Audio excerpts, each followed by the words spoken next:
Hello, this is Jay from D&J Airsoft, and this evening I'm here with a review of the KWC Taurus PT99 gas blowback airsoft gun.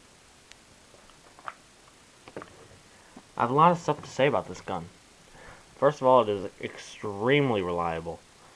And for those of you who do not know what gas blowback is, gas blowback basically means that when you pull the trigger, the bolt will slide all the way back, loading another BB in that position right there, slide forward, thus locking the BB in place and allowing you to fire whenever you please.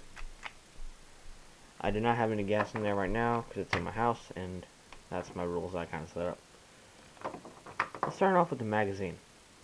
The magazine is fully metal.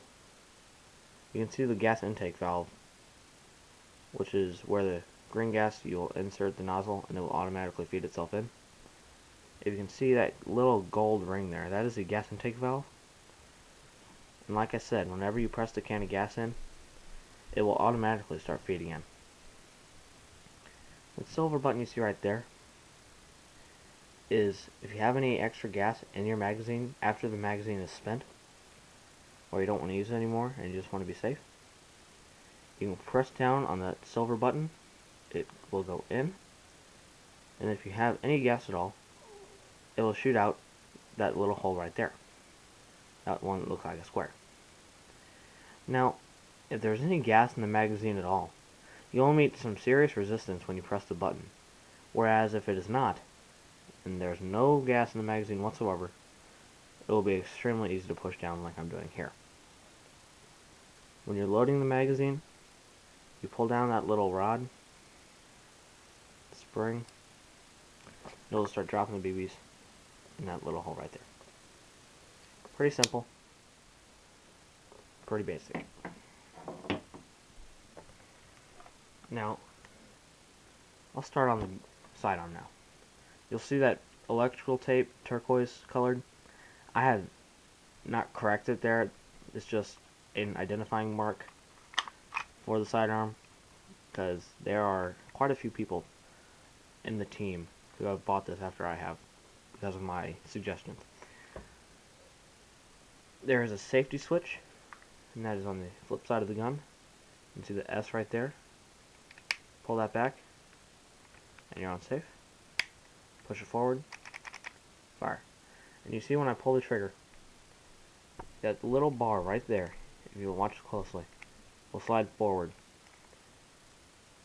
That is just basically what loads and pushes the bolt forward, thus pushing the BB out of the tube.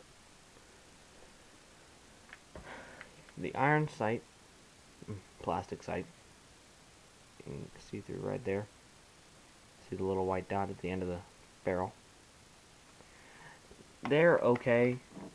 I don't use it much, mainly because when you're using any weapon in an airsoft war, it's going to take a long time to aim down the sight, get aimed in, etc., etc., etc. The magwell is metal. The inside of there is metal. The grip, upper bolt, and lower receiver are plastic. The trigger is metal. The magazine release is metal. The hammer is metal. And the place where there should be a grip safety is metal. There is none on KWC Taurus PT99. For whatever reason, they did not want to put it there. To load this airsoft gun, you simply, as I stated earlier, fill the mag up with green gas, load in your BBs, push it in, lock it back, boom, you're ready to fire. Pretty basic, pretty simple, and I've used this gun in so many battles, and it has worked really well. The only problem I've had with it is that if you drop it, it does tend to snap really easily. I did drop mine, and this entire upper receiver, this upper bolt, that part that slides back and attaches to the barrel, somehow became detached. But I was able to slide it back on, no problems, and it still works fine. which really says a lot about its durability and the craftsmanship. I strongly recommend you get this sidearm because it is so reliable. You can find it on Airsplat, Airsoft GI. I found mine at my local airsoft store for $89, and that was gas included. Guys, I hope I have helped you with this and helped you decide whether you want to purchase this sidearm with your money or not. And with that, I will see you later. Remember to subscribe, rate, and comment to DJ Airsoft 123. See you guys later.